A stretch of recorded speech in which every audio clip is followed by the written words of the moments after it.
All right, so you ready for this? We are going deep today, folks, Okay. like way deep into this text called El Santo del Discípulo 4.txt. Oh, yeah. And it's about this whole like journey of a disciple.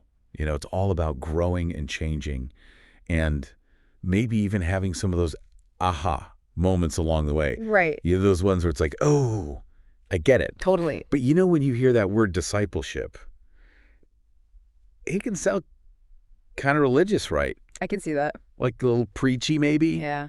But trust me, on this one, stick with us because this goes way beyond any one belief system or religion or anything like that. It's really about that thing we all do as humans, like learning and evolving and becoming more, well, I guess more us. Yeah, I think what's really cool about this text is it's like a framework for that growth, for spiritual growth. And it doesn't matter what you believe or don't believe. Right. We all have these people we look up to, mentors, teachers, even those Instagram accounts that give us inspiration. Oh, totally. We're all kind of like disciples in a way, right? I love that. Always trying to learn new things and figure out this crazy world. Yeah, exactly. We're all on this journey of discipleship in one way or another. Totally. But this text, it gets even more specific. It breaks this whole journey down into 3 distinct stages. Oh, wow. And the first one is called the disciple in the light, Oh, that's cool. which it just sounds super profound, right? It does. Just the name itself. Yeah. So think of it this way. You're just going about your day. Everything's normal. Mm-hmm. And then bam, you're hit with this realization Yeah, wow. that there's got to be more to life than what you're experiencing. You know what I mean? Yeah. Like maybe you read a really impactful book. Right. Or you have like a deep conversation with someone. Yeah. Or you see the most amazing sunset you've ever seen. And suddenly it's like a light switch has been flipped and you see this path you never noticed before. Yeah, and it's like you can't unsee it. Exactly. Once that light is on, Yeah. you can't just go back to how things were. It's like when you stumble upon a new idea and it just clicks and you're like, oh my gosh, yes. Totally. That's it. It's exciting, but it can be a little bit unsettling too. Yeah, a little bit. Because now there's something more. You can't ignore it. Right. And this text actually says that light, it's actually the light of the soul entering the disciple's life. Wow. It's not just any random idea or thought. It's like a deeper calling. Like there's more to you than what you see on the surface. Okay, this light of the soul thing. I mean, for someone hearing about this for the first time, how would you describe it? That's a good question. Like, what does it actually feel like? I think of it as that quiet little voice inside you, the one that whispers to you and tells you that there's this bigger potential inside you that's just waiting to come out. Right. And a more true, more authentic way to just be. I like that. It's that intuition you have, your gut feeling, that voice that says, hey, there's more out there for you. Yeah, I get that. You ever feel like you're longing for something? Oh, yeah. Like there's a piece missing, but you can't figure out what it is. Totally. That could be that light of the soul trying to get your attention. So it's not about some outside force telling you what to do. Nope. It's like this inner pull towards growth and becoming who you're meant to be. Exactly. It comes from within. But, the text also says that there's this resistance to this light inside us. Oh, yeah. It says our ego gets in the way. It definitely does. So what's that all about? Well, the ego, it's that part of us that wants to stay comfortable, wants to stick with what we know, even if it's not good for us anymore. Right. Yeah. And the text actually gives this example that I think a lot of people can relate to. Let's say you want to try meditating. Okay. You know it's supposed to be really good for you. Right. But every time you try to do it, your mind comes up with a million excuses not to. Like what? I'm too busy. Yeah. I don't know how. I'll just start tomorrow. Oh my gosh, yes, I do that all the time. That's the ego talking right there. Really? Yeah, it's resisting change. It just wants things to stay the same. I never thought of it like that. Yeah. Wow. It's powerful stuff. So that voice in my head that says, don't change things, it's scary.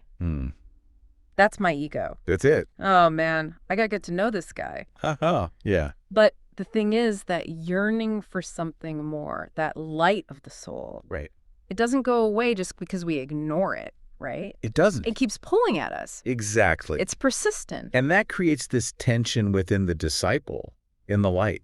I see it. It's a struggle between the ego wanting to be in control and the soul calling us to wake up. So it's like an inner battle. Totally. Like a tug of war happening inside. So I guess what you're saying is In this first stage, it's not about like making big changes right away. Right. It's more about just acknowledging this battle within us. Yeah. Becoming aware of how our ego resists the light of our soul. Exactly. And as the disciple in the light starts paying attention to their inner world, to those whispers from their soul, something really interesting happens. Oh, what's that? The ego, which is so used to calling the shots, it starts to question itself. Wait a minute. The ego questions itself. It does. But isn't that like, I don't know. Counterintuitive. Yeah. Like its job is to be in control, right? You would think so, yeah. But the light of the soul starts to show the ego that its way of seeing things might be too limited. Interesting. So at this point, the disciple in the light starts to question everything they thought they knew. Exactly. And they start to open up to new possibilities. So they're waking up, but they're still in the early stages of this whole journey. Yeah, they're on the verge of something big, but they're not quite there yet. And Wow. that takes them to the next stage, Ooh. the attentive disciple. All right. I am hooked. I want to hear more. Oh, yeah. But I guess we'll have to save that for part 2 of this deep dive. We will. But before we go, what stands out to you most about this disciple in the light stage? It's just fascinating how it all starts with a tiny spark. Yeah, That little bit of awareness that tells you there's more to life. totally. Have you ever felt that? Oh, yeah, definitely. I think we all have at some point. Yeah. The key is to pay attention to those little whispers. Right. They can guide us to our true potential. So true. Yeah. Until next time, everybody, keep exploring, keep asking questions, and keep listening to that little voice inside. Yes. Who knows what you might discover? The possibilities are endless. Welcome back, you guys. So we left off talking about that disciple in the light starting to question everything. Right. Like their whole reality is shifting. Yeah, and that's what brings them to the next stage, the attentive disciple. This is where things get really interesting. Okay, the attentive disciple, it's like they're leveling up in their spiritual journey. Exactly. They're becoming more aware, more present. I'm picturing someone with like super sharp senses, really tuned in to everything around them and everything inside them. It's all about moving beyond just seeing to actually experiencing life in a deeper way. I love that. But how do they do that? It all comes down to paying attention.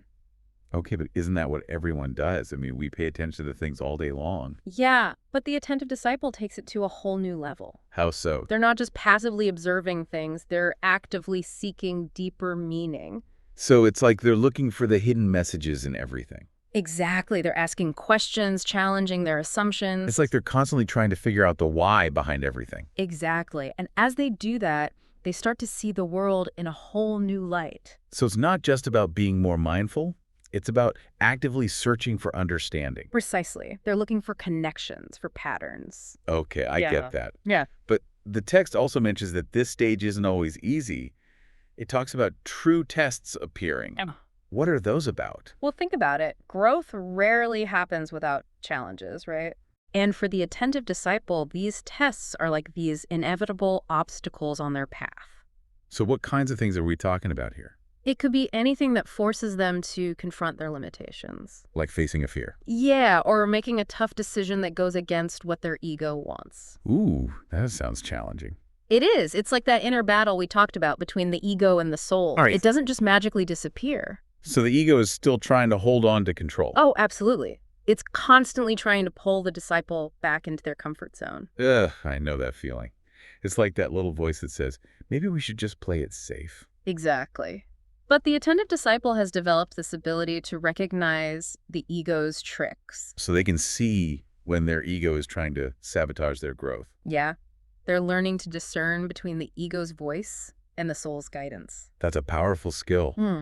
But how do they do that? How do they tell the difference? It takes practice, but they start to notice the patterns. Like how the ego always wants to stay comfortable? Right. And how the soul always wants to push us towards growth, even if it's uncomfortable. So it's not about silencing the ego completely No, it's more about understanding it, seeing it for what it is. and choosing to align with the soul's guidance instead. Exactly.